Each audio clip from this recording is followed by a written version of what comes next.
الحمد لله نحمده ونستعينه ونستغفره ونعوذ بالله من شرور أنفسنا ومن سيئات أعمالنا من يهده الله فلا مضل له وما يضلل فلا هادي له وأشهد أن لا إله إلا الله وحده لا شريك له وأشهد أن محمدا عبده ورسوله وبعد خير الحديث كتاب الله وخير الحدي حدي محمد صلى الله عليه وسلم وشر الأمور محدثاتها وكل محدثة بدعة وكل بدعة ضلالة وكل ضلالة في النار. We begin by praising Allah. We praise Him, we seek His help, and we ask for His forgiveness. We seek refuge with Allah from the evil of ourselves and from the evil consequence of our evil actions. Whomsoever Allah guides, there is none to misguide, and whomsoever Allah leaves to go astray, there is none to guide. And I testify that Allah alone is worthy of worship, and that Muhammad sallallahu alayhi wasallam, he is the servant of Allah and he is His messenger. After that, the best speech is the book of Allah, and the best guidance is the guidance of Muhammad sallallahu alayhi wasallam. And the worst of all the affairs are those matters that have been newly introduced into the religion. And every matter that is newly introduced into the religion of Islam is a bid'ah, an innovation. And all of the bid'ah, all of the innovations are misguidance. And everything that is misguidance from the straight path that Allah subhanahu wa ta'ala has given us, whatever goes astray from that path is destined for the fire. My dear brothers and sisters in Islam, may Allah subhanahu wa ta'ala have mercy upon you. Again, Allah subhanahu wa ta'ala in His infinite mercy has allowed me an opportunity to talk to you and to share with you some of my knowledge about this beautiful and this noble religion that Allah subhanahu wa ta'ala has given us, this perfect religion, this way of life, this deen that Allah subhanahu wa ta'ala has chosen for us and perfected for us and completed for us. And surely Allah subhanahu wa ta'ala will not accept any other way of living, any other way of life, any other religion except the religion of Islam. So whoever chooses a path other than the path of the believers, and whoever chooses for themselves a way other than the way of Muhammad sallallahu alayhi wasallam, then without doubt their ultimate destiny must be the fire of hell. And what is it, my brothers and sisters, that Allah subhanahu wa ta'ala is going to weigh up for us on the day of judgment? What is it that is going to be the cause after the grace of Allah subhanahu wa ta'ala? After the grace of Allah, after that, what is going to be the cause for us to enter into paradise? What matter is it that will cause people to be at different grades and different levels in Jannah? What is it that will cause us to have this beautiful abode, this eternal place of rest and peace and happiness? Except our deeds, except our good deeds, except the actions that we do seeking the pleasure of Allah subhanahu wa ta'ala according to the guidance that was given to Muhammad sallallahu alayhi wasallam. It is actions, brothers and sisters, that Allah subhanahu wa ta'ala has ordered us with. Islam is the religion of action. It is the religion of deeds. It is the religion of doing. And this is what we're going to be reckoned for and reckoned with on the day of judgment.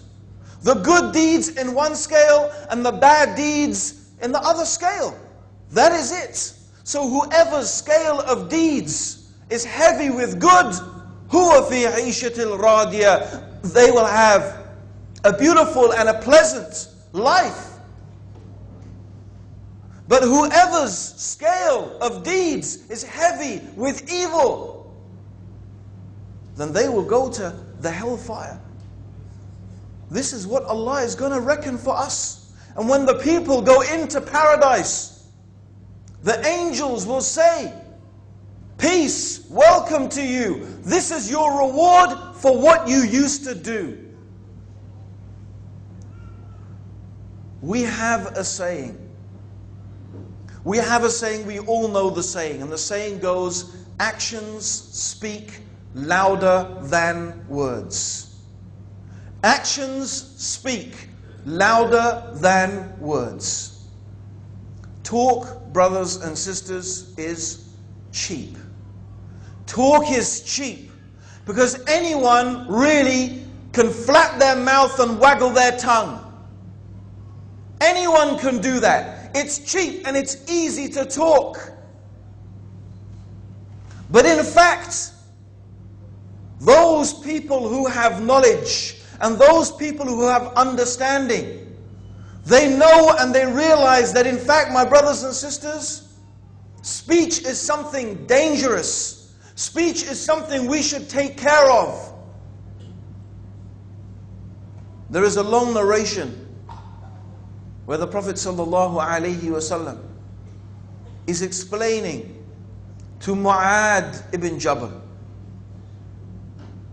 Mu'ad ibn Jabal, whom Rasulullah ﷺ, he sent him to be the governor of Yemen.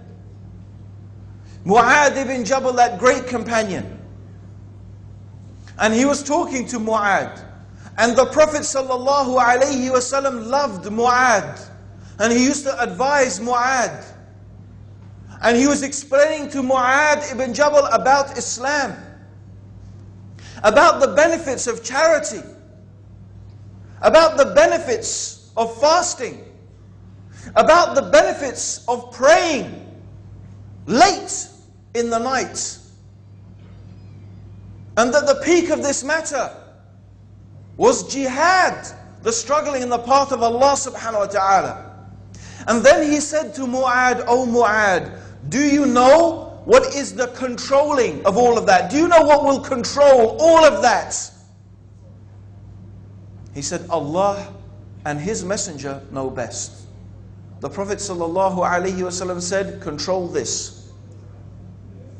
Control this." And he held his tongue, ﷺ. And Mu'ad ibn Jabal said, "O Rasulullah, will we be held to account for what we say?" And the Prophet ﷺ said, "O Mu'ad, may your mother be bereaved of you. Is there anything that topples people on their faces into the hellfire except the harvest of their tongues?" Is there anything that topples the people on their faces into the hellfire except the harvest of their tongues? Subhanallah. Talk is not only cheap, brothers and sisters. Talk is dangerous. Talk is dangerous. The Prophet ﷺ said, "Speak good or keep silent." Speak good or keep silent. If, my brothers and sisters, you don't have something good to say, shut up. If you don't have something to do good to say, close your mouth. Don't speak. Speak good or keep silent. Because your tongue and what you say with your tongue, Allah will take you to account for it. And how often have I seen in my life, and in the life of my family, and in the life of my friends, and in the life of my brothers and sisters, the evil consequences of the harvest of our tongues. That we say things, and we make claims, and we talk, and we talk, and we talk, and we don't realize that we are sowing seeds, and often we are sowing the seeds of our own destruction. Because your words, they are like seeds, brothers and sisters. They are like seeds. From these words, something will grow. Imagine that. Every word that comes out of your mouth, it is like a seed. A seed you're putting in the ground. You can plant good seeds, or you can plant bad seeds. You can plant crops that will feed, trees that will grow and provide shade and shelter. These are like the good words. And Allah subhanahu wa ta'ala, He gives the example of the goodly word. The goodly word. He gives this example in the Quran of the goodly word. It is like the corn. It is just one seed. It is amazing. The corn seed is just one seed. But if you sow it like a goodly word, and it grows, and it reaches harvest time, what does it bring forth? 100, 1,000 or more seeds. Things that people can utilize to eat and to live. But the evil word, brothers and sisters, is a cause for destruction. It is like sowing thorns and nettles. We should be very, very careful about what we say. Very careful. Because words are dangerous. And brothers and sisters, Allah tests us with our words. Allah tests us with our words, and our words have consequences. And we find that many brothers and sisters, they talk a lot, and they criticize a lot, and they claim a lot. But they are not equal to their claims. And they often, while they criticize, have faults themselves that are more severe. And often you find that when Allah tests someone, and that is a fact, if you criticize a sister, because she has a problem with polygamy, or, as you may claim, she is not fulfilling her responsibilities to her husband or to her parents, or she is such and such person and this and that person, criticizing that sister maybe behind her back. And the same with the brothers.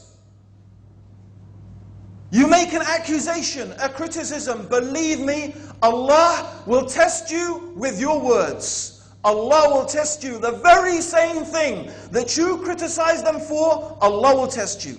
Allah will test you to see if you are true to what you say.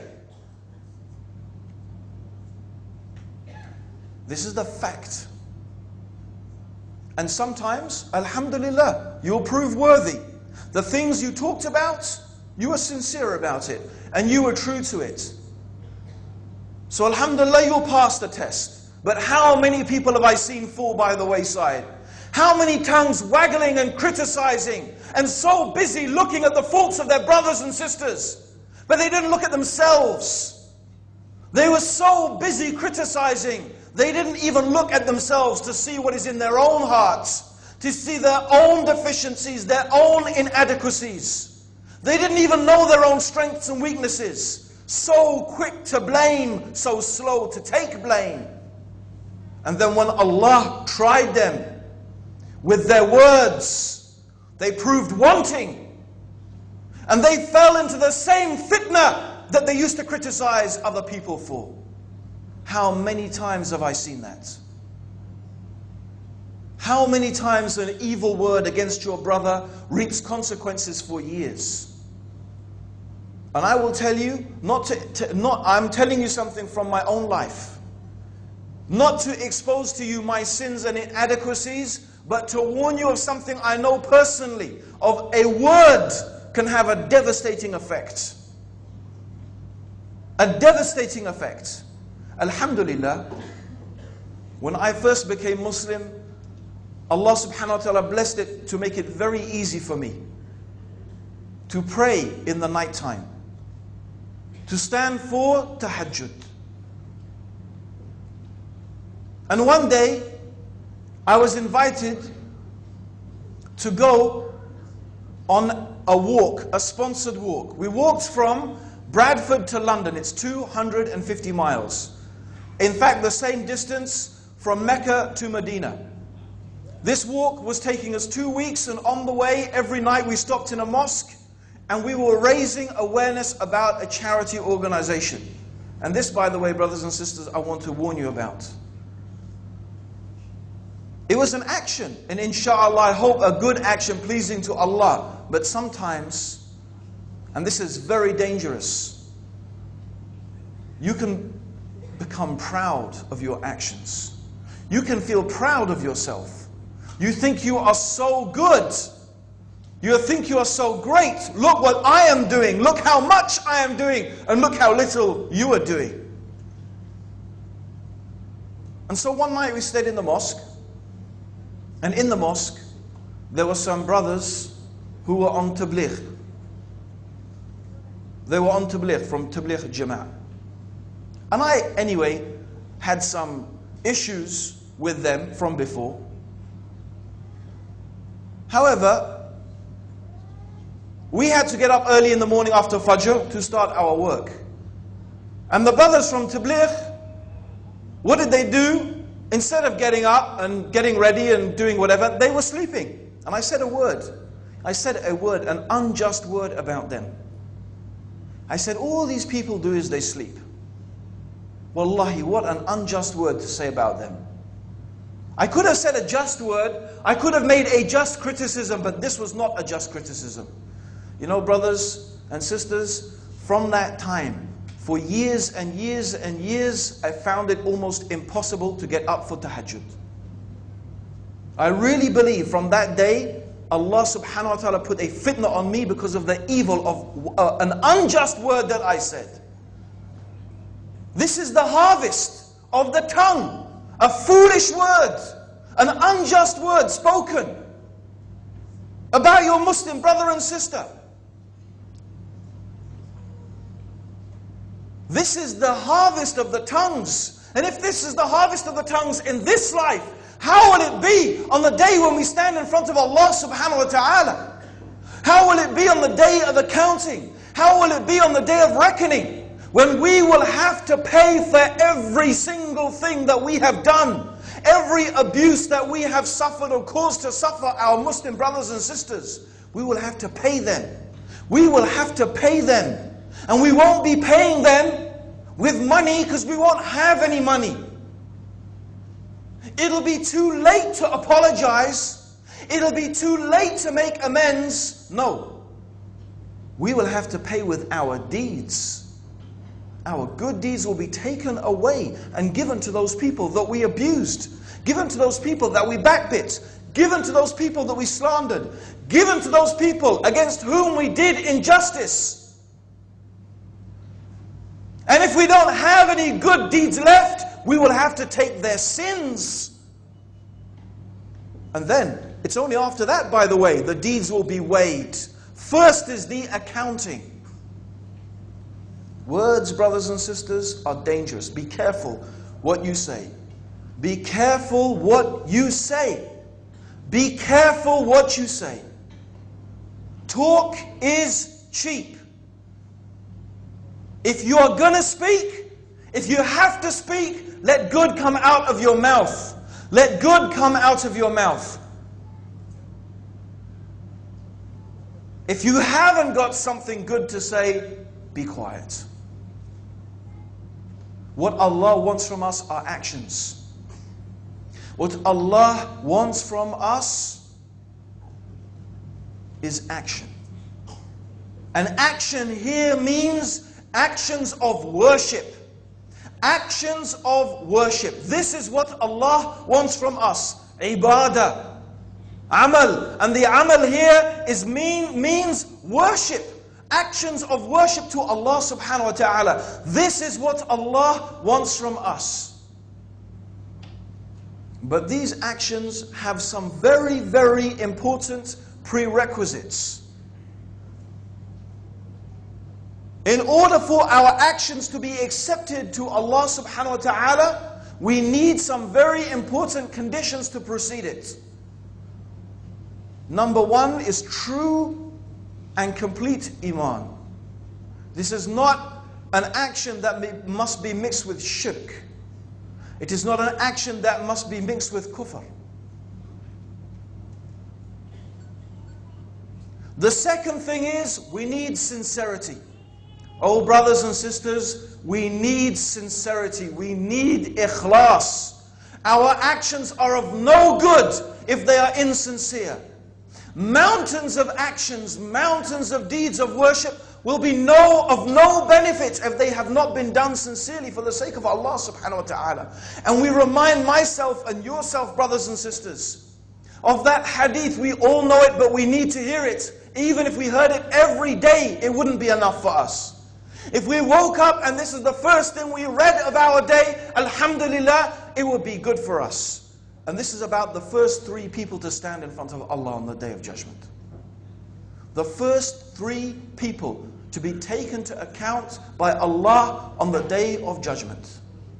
The first one is a man who used to give charity, or the first one is the man who used to fight jihad. Jihad. He used to fight in the path of Allah. Jihad. And we know that is the most excellent of the deeds. And there is nothing that compared to it. If you sat in the mosque and you prayed, and you fasted, and you gave charity non-stop, it wouldn't be the equivalent, or that might be the equivalent of fighting jihad. But who could pray and fast and give charity non-stop and be in the mosque while a person is fighting jihad? It's not possible. You couldn't do it. Meaning there is no deed comparable to it. So there is a man who went to fight jihad. And when he stood in front of Allah subhanahu wa ta'ala, Allah asked him, Allah questioned him, what did you do with the bounties and the favors that I bestowed upon you? And this man said, oh Allah, I fought jihad in your path until I was slain a martyr. And Allah will say to him, you lied. You lied. You fought jihad so the people will call you brave and the people will call you a fighter. And they called you that. And Allah will order him to be dragged on his face into the hellfire. And then another man will come. This man used to give charity. He used to spend in the path of Allah. And Allah will question him, what did you do with the favors and the bounties that I gave to you? He will say, oh Allah, I spent charity in every place and every cause that I could for your sake. And Allah will say to him, you lied. You spent charity so that the people will call you generous and charitable, and they called you that.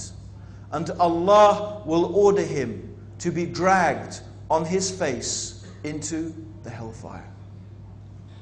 And then another man will come.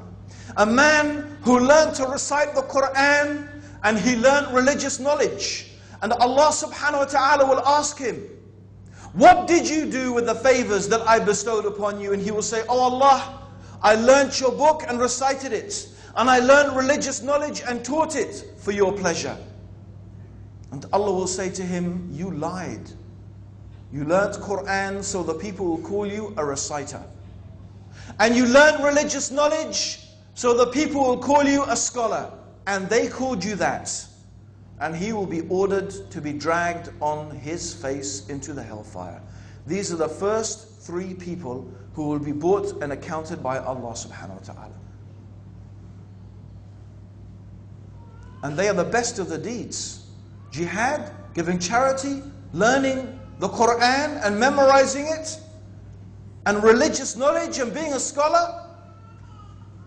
Yet, my brothers and sisters, they did not do it for the pleasure of Allah.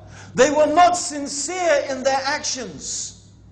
They did their actions to show off. They did their actions to get praise. They did their actions to get admiration from others. They sought the pleasure not of Allah, but of other people. So whoever does that on the Day of Judgment, Allah will say, go and seek your reward from those people for whom you did those actions for. If you want a reward, go and get your reward from them. So this is the first matter, brothers and sisters. And I think if we spent time and we spent our energy and we focused our attention on making our deeds sincere, we wouldn't have time and energy to be looking at the faults of our brothers and sisters.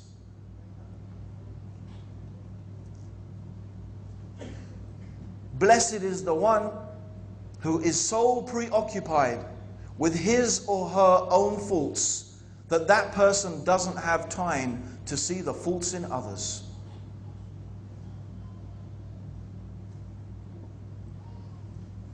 That's a fortunate person. Sincerity, brothers and sisters. Who can achieve that first? That is our goal, to be sincere, to do it for Allah's pleasure.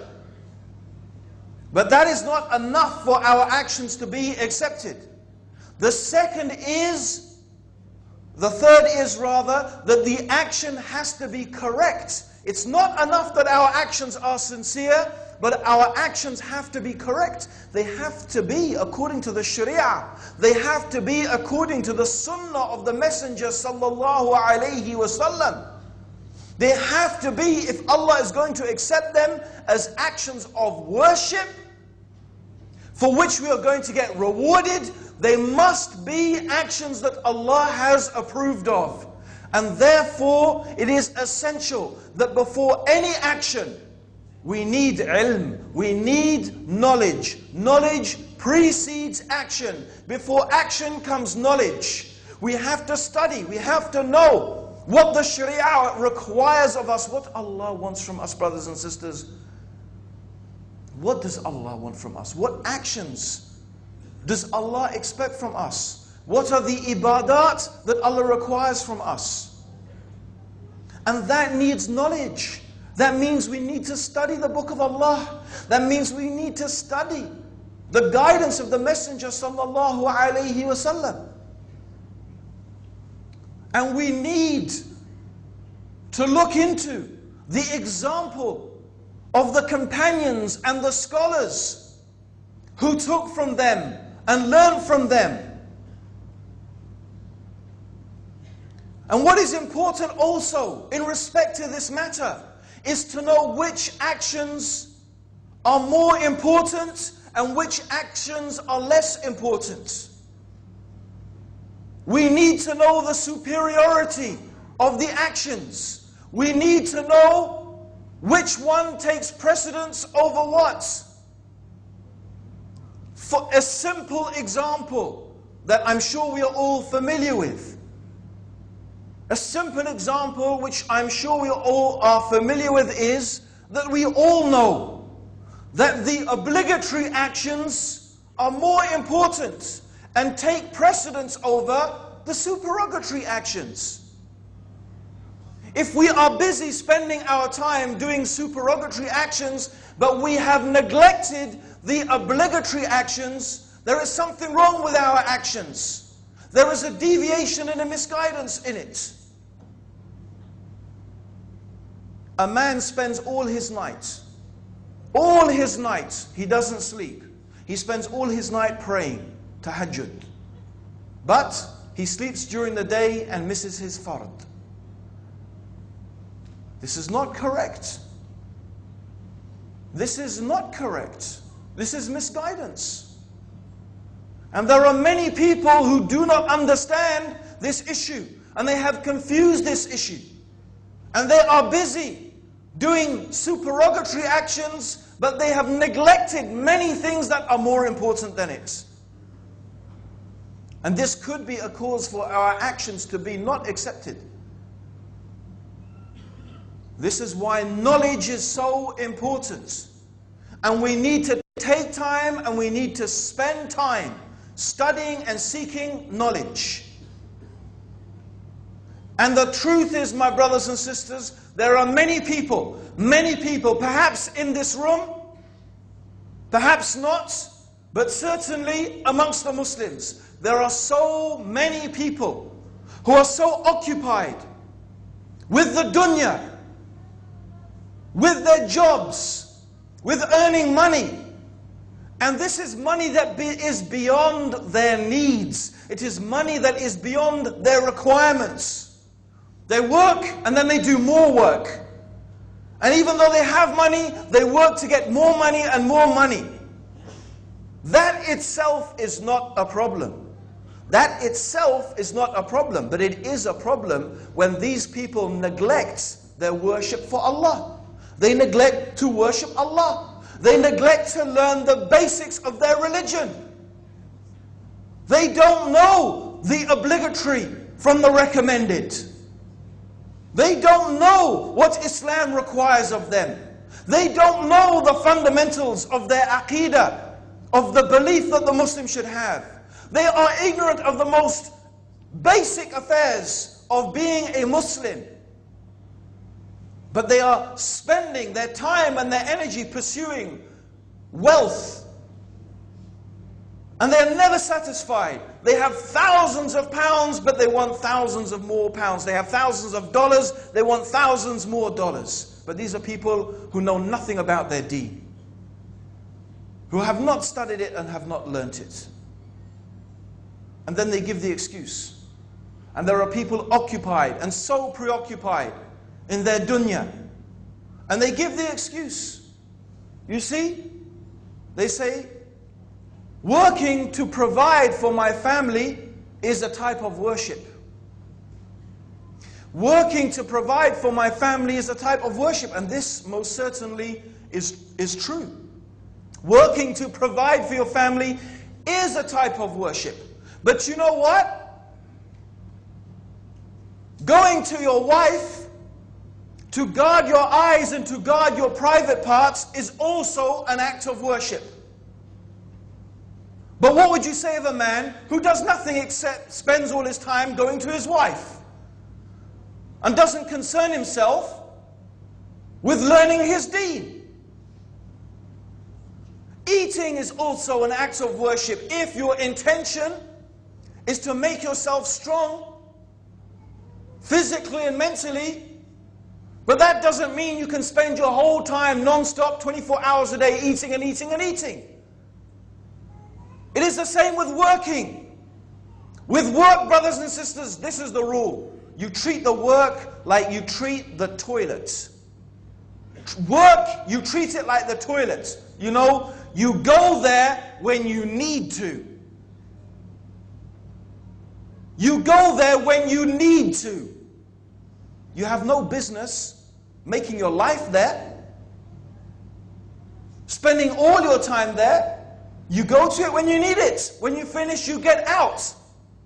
Work is like that. You get what you need, and then the rest of the time you do what? You spend your time studying, learning, giving dawah, praying, reading Quran, giving charity, helping the poor and the needy, involving yourself in the needs of the community, helping your family, your mother, your father, your wife, your children. This is what you should spend the rest of your time. And if you need a little bit of time, maybe to relax and unwind, that is fine also. It is like, however, eating. You do it in order to give yourself more energy to worship Allah. A scholar once saw a man wandering around aimlessly. Just wandering around aimlessly. And the scholar said to this man, "What are you doing?" He said, "I have finished my jobs and I finished my affairs. I'm just wandering around." And he said, "Is this what Allah has ordered for the person who has finished his affairs?" Because you know what? Allah has ordered you with something. When you have finished your affairs and you finished your work, there is something that Allah has ordered you with. And that is to worship Him. So brothers and sisters, listen to this hadith Qudsi.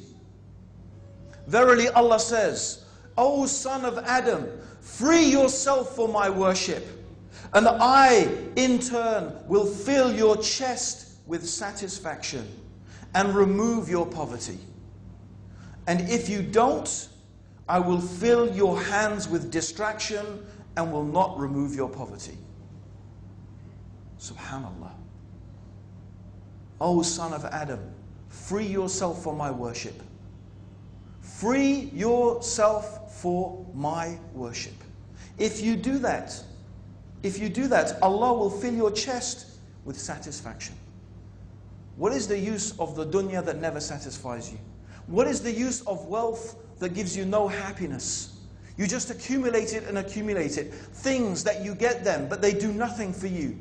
They bring you no happiness, no satisfaction, no contentment.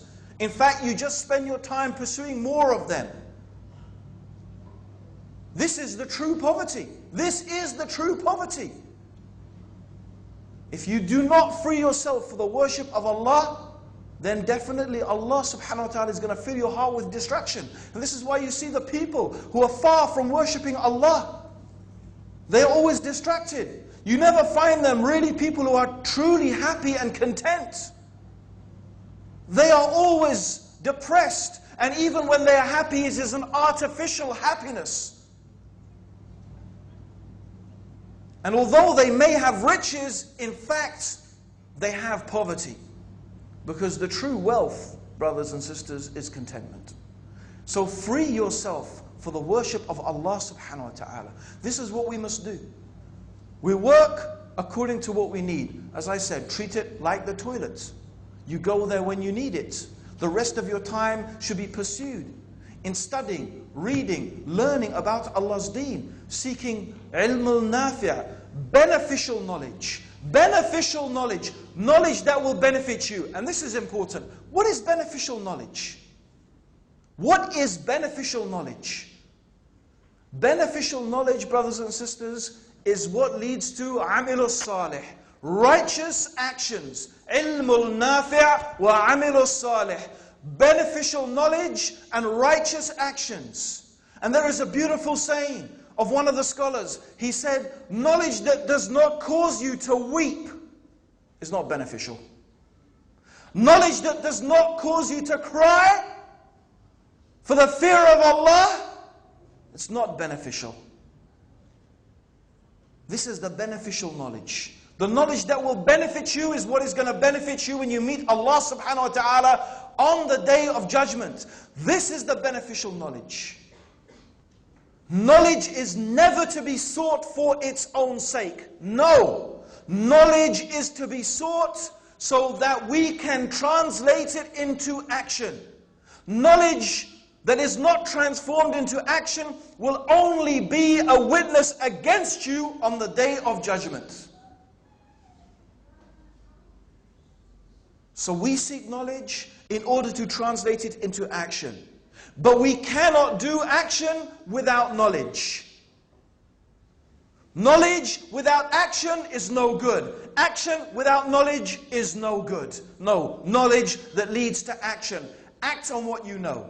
Act on what you know and seek knowledge in order to act on it. When you come to these lectures, brothers and sisters, when you come to these lectures, have one intention in your mind, that you've come here for the sake of Allah to get some knowledge which you are going to act on and you are going to implement it. And do it straight away. Don't procrastinate. Procrastination equals destruction. Procrastination equals destruction. What is procrastination? Easy. Bukra insha'Allah. That's what the word procrastination is easily translated as. Bukra insha'Allah. Tomorrow, God willing, procrastination. I'll leave it till later. I will do that later. I'll do that at another time. Procrastination is destruction. It is a deception of shaitan. Act on your knowledge. Don't procrastinate. Don't leave it to say your prayers. Don't leave it to approach Allah and get closer to Allah. Don't leave it to get that obligatory knowledge that you have. No. Act on your knowledge, brothers and sisters. And this is how we found the Sahaba. This is how we found the companions of the Prophet. There is a narration, I don't remember the names of the companions involved, but one of them, there is a battle, a jihad taking place, a battle. And one of the companions asks another of the companion, oh such and such, is it true that the Prophet ﷺ said that if I die fighting in the path of Allah, I will go to paradise? He says, yes, that is true. I heard the Prophet ﷺ say that. So he was eating some dates, he threw them away, and he went and fought and died. SubhanAllah, benefits in this small narration. First of all, he had some idea that there was a saying of the Prophet ﷺ. But you know what he wanted to do? He wanted to authenticate it. He wanted to make sure that this really was from the messenger. Let me see, did Muhammad ﷺ really say this? Is this really from the deen? And once he found out and once he realized, yes, this is from the deen, what did he do? He went and acted on it.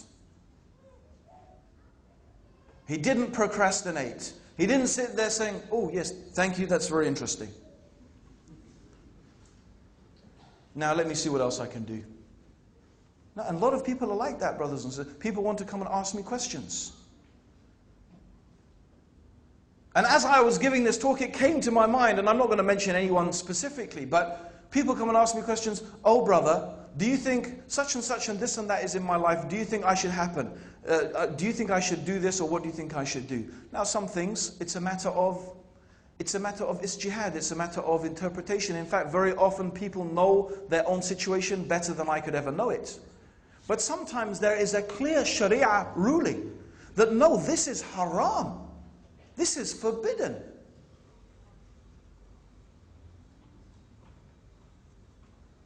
Now, I wonder how many people who come to me and ask me a question and I say, no, this is haram.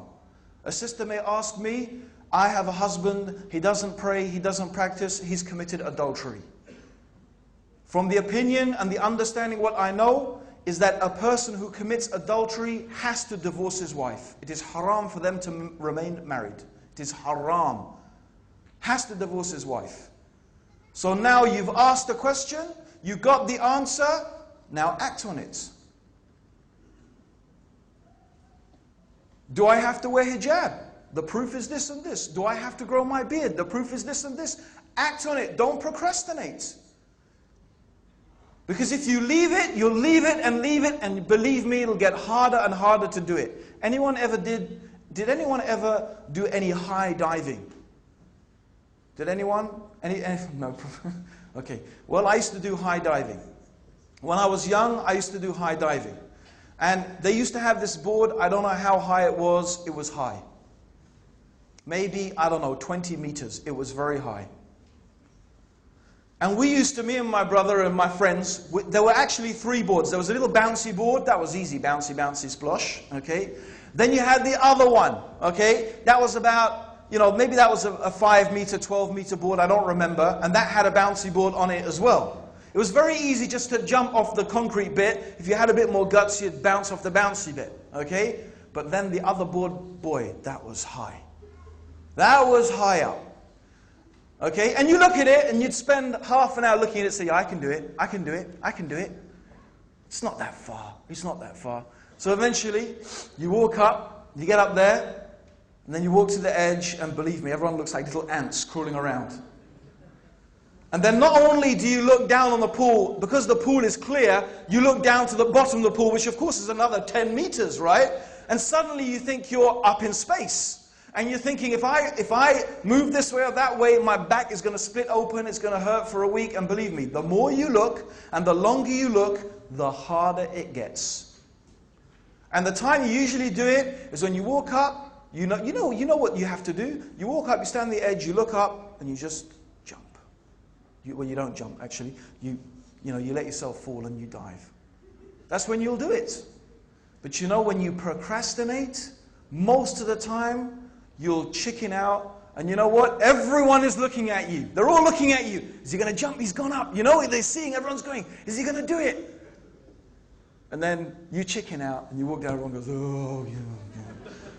Like that. And you have to take the embarrassment of walking all the way back down and bouncing off the bouncy board. In fact, even when you chicken out of the top one, you don't even have the guts anymore to do the second one. You have to go back to the little bouncy board on the bottom. Really? And it's true. And that's true for a lot of things. A lot of actions. And that's what happens when we procrastinate. Sure, sometimes you think about it, you calculate it, and you still do it. But most of the time, it doesn't work like that. So actions is what we need. Actions which are sincere, and actions that are based on knowledge, that are based on a clear understanding of the Sharia. Now there's one final thing I want to talk about. There's one final thing that I want to talk about. And that is really the actual title. Actions speak louder than words. I want to spend just a little bit of time reminding ourselves of something. That it is much more often the things that we do rather than the things that we say that affect people.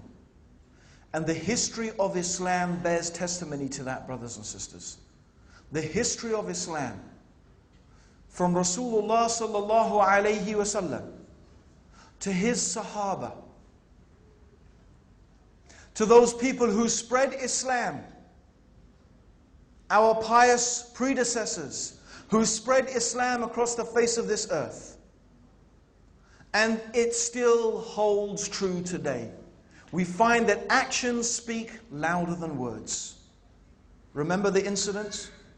We all know the story of the Jewish woman who used to throw rubbish on the Prophet ﷺ when he lived in Mecca. We all know that story. How the Prophet ﷺ, every day he went out of his house, she would wait for him and throw rubbish and throw rubbish. One day Rasulullah ﷺ walks out of his house, goes down. Wait a minute, I didn't get my usual delivery today. I mean, that's not what he thought, but something like that, because he didn't get thrown with rubbish. But this is Rasulullah ﷺ. What did he think? Now, I know what we would think: dirty Yahudi, kafir, dog. Khabith. Huh? I hope she's dead. It's us. Yeah? Huh? This is us. Okay? No, Rasulullah sallallahu alaihi wasallam, he wasn't like us. Rasulullah was concerned about his neighbor. And we know what Allah subhanahu wa ta'ala revealed and told us about the rights of our neighbor. In fact, Jibreel used to tell Rasulullah sallallahu alayhi wasallam about the rights of the neighbor so much, he thought that Allah was going to reveal that the neighbor should share in inheritance. And Rasulullah sallallahu alayhi wasallam was a person who cared about people. Even his enemies, he cared about them. And he loved and desired and hoped and prayed that they would be guided to Islam. So what did he do? He went to inquire about this woman, to see whether she was well, to see whether she was okay. Is there anything that he could do for her? He is her neighbor. When she heard about this, she said, this is truly the character of a prophet of God. Ashhadu an la ilaha illallah wa ashhadu anna Muhammad Rasulullah. This is actions speaking louder than words. This behavior, this character, this nobility of Rasulullah sallallahu alayhi wasallam did something which preaching and words and talking could never do and could never accomplish. And believe me, if we study the seerah of the Prophet sallallahu alaihi wasallam, if we look to the way the Sahaba were with the Prophet sallallahu alaihi wasallam, it used to impress people so much. One man said, I've been to the court of Caesar, and I've been to the court of the Persian emperor. I have seen rulers, but I have never seen people respect someone as Rasulullah sallallahu alaihi wasallam was respected by his companions. And this moved him and impressed him so much. And the generosity of Rasulullah sallallahu alaihi wasallam was overwhelming. He used to give and give and give. He used to give as if there was no such thing as poverty. He would give as if there was no such thing as poverty. One day a man came to the Prophet sallallahu alaihi wasallam and asked the Prophet for something. The Prophet said to him, you see this valley of sheep? There was a whole hillside filled with sheep. He said, it's all yours, take it. The man went back to his people. He said, oh my people, embrace Islam. Because Muhammad gives, and Muhammad gives as if there is no poverty. Actions speak louder than words. We see how Muslims showed the example of justice. There is the famous story how Amr, the general who opened Egypt, struck an Egyptian Copt with his whip. Because he was in the way, he's riding on his horse, and he's just a Christian. He whipped him out of the way. But this man, he knew and heard about the justice of Umar. So he traveled from Egypt to Mecca to seek an audience with Amir al-Mu'mineen, and he himself stood in front of Umar. Subhanallah. An Egyptian peasant standing in front of the ruler of the whole of the Muslims and complained to him about his treatment of his general. And Amr happened to be there at the time, making tawaf, and Umar ibn al-Khattab called him. He said to him, is it true what this man says? Amr looked at him, yes, it's true, so what? Umar took his stick, he gave it to this Egyptian Christian. He said, hit him as he hit you. The man said, no, Amir al-Mu'mineen. Ashhadu an la ilaha illallah wa ashhadu anna Muhammad Rasulullah. Actions speak louder than words, brothers and sisters. This is what we mean. And I am just selecting a few examples. Islam is full of examples. We know that Islam was spread. In the countries where Islam is today, most of Islam was not spread by conquest. Most of it was spread by example. Yes, by dawah, some by preaching, but mostly people saw these Muslims, saw the way they behaved. They arrived as traders. And how did they trade? Like us today? Cheating, stealing, see how much we can rip them off? As one brother said, he's going to give me a hard time for this, but I can't resist it. As one brother said, his job is to fix things. I won't say what, might give it away. His job is to fix things. What did he do? Put out the plug, put it in, $120, please. I mean, it's the normal rate, fair enough. Okay? But, okay, it's not the type of thing that spreads Islam, right?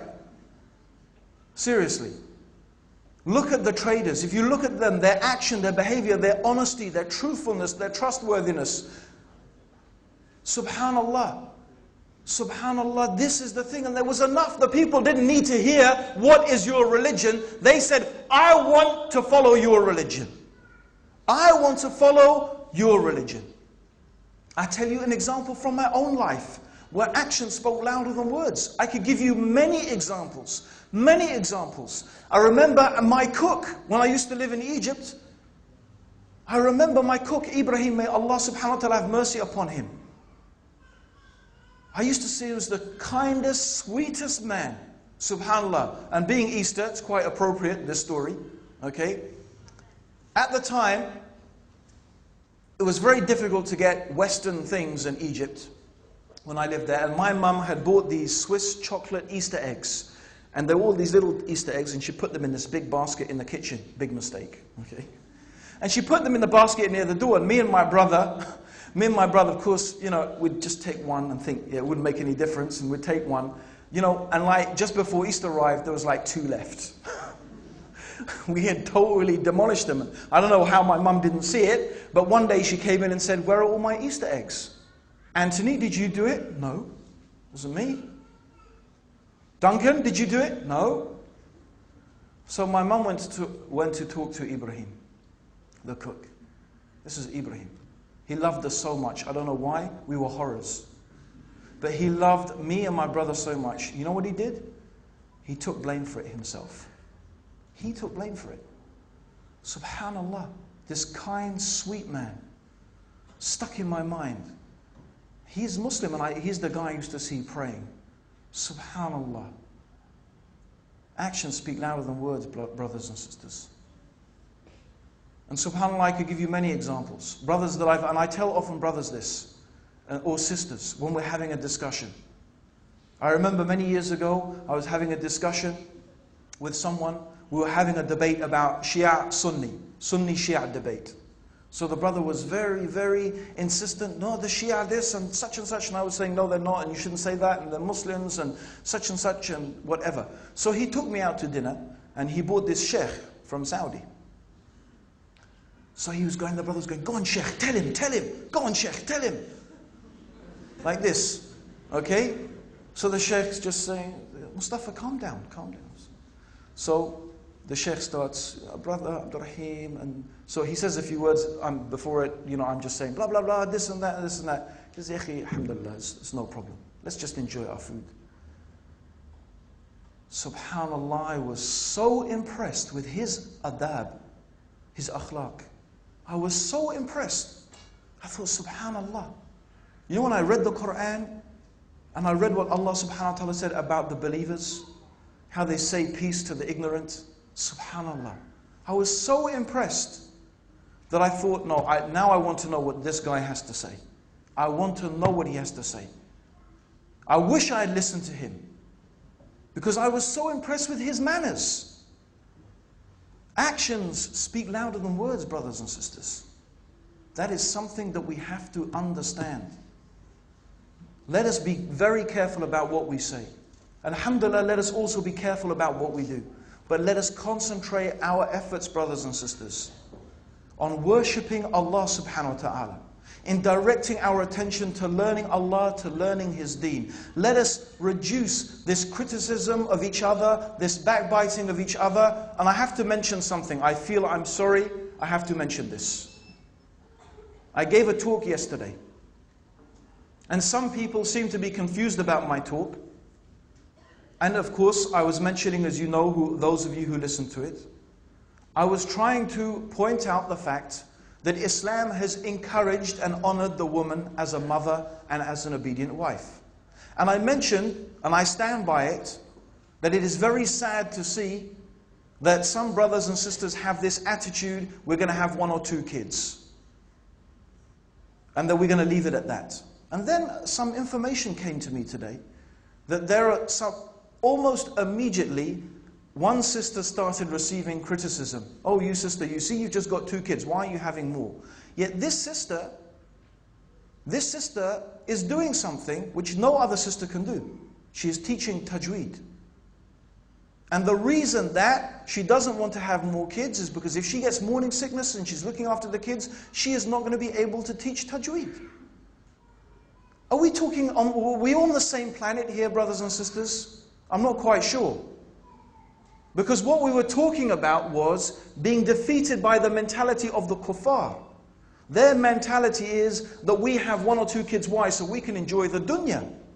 Because we as women don't want to be oppressed by that. But this is something from the deen. How did you get confused about what I was saying? And then I thought about it and I realized that what the real reason is, brothers and sisters, is this sickness in our heart that we've got. We love to talk a lot. We love to criticize others. We love to pick at their faults. But I wonder how those sisters who criticize that sister, I wonder how their actions are. I wonder what things they are doing themselves to help Allah's deen, to make the word of Allah subhanahu wa ta'ala the highest. Because I don't think that if someone had sat down and thought about my talk, they would have got confused about that. But this is symptomatic, brothers and sisters. And by the way, this is a sickness that so many of us have. And it's not just, the sisters. No, it's very widespread. So let us concentrate, brothers and sisters, on worshipping Allah. Let us concentrate on purifying our hearts. Have you reached khushu' in your prayer? Do you stand in front of Allah as if He's seeing you, as if you're seeing Him? Although you can't see Him, you know He is seeing you. Can you pray 2 rak'ah? Tell me honestly, can you pray 2 rak'ah? As if it's your mi'raj? Have we even learnt the fara'id? How is our emulation of Rasulullah sallallahu alayhi wa sallam?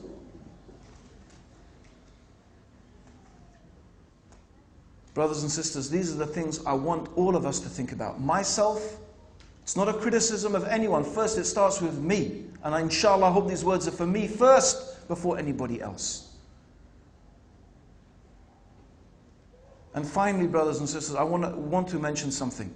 I'm not going to preempt Abu Hamza's talk. He may talk about this, he may not. But one final thing that I want to mention is this. I want to encourage all of us to love one another, brothers and sisters. Let us love one another.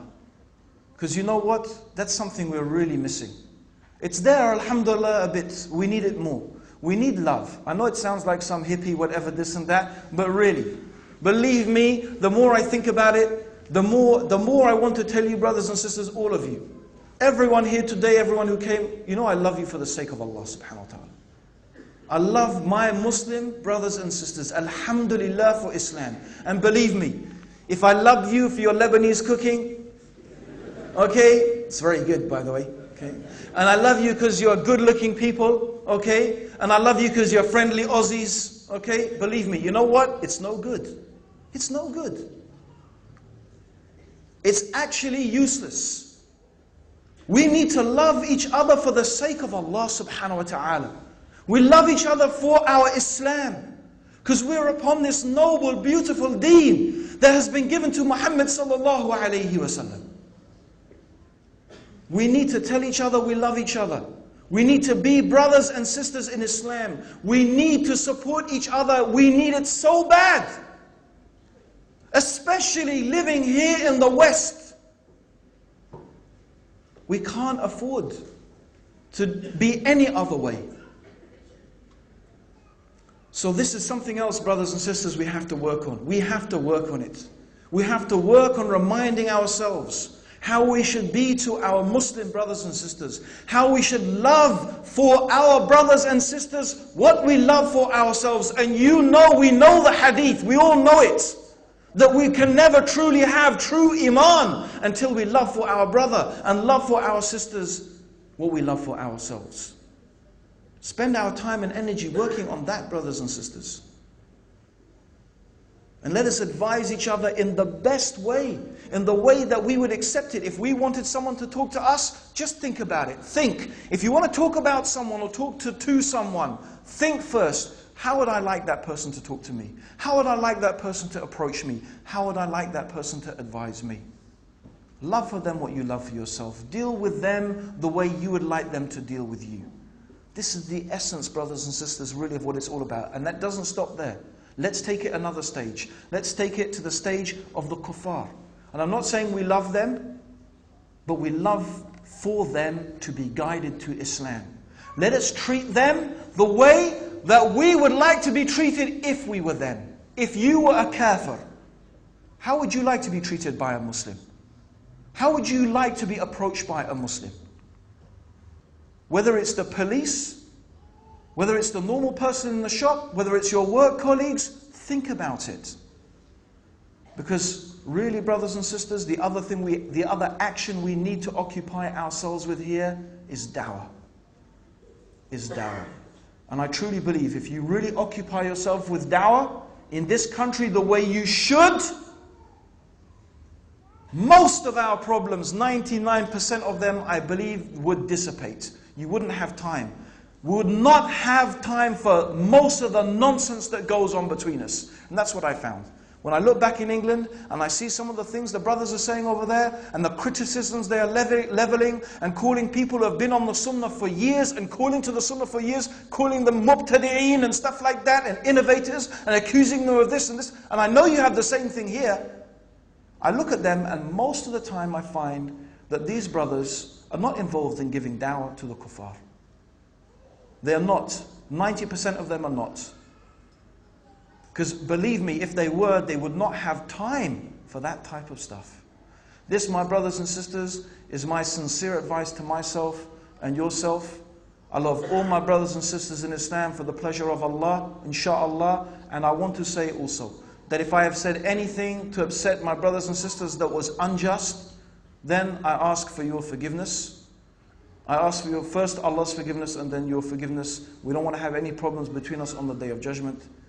And finally, Allahumma salli ala Muhammadin wa ala alihi wa sahbihi wa sallam. Assalamu alaikum wa rahmatullahi wa barakatuh.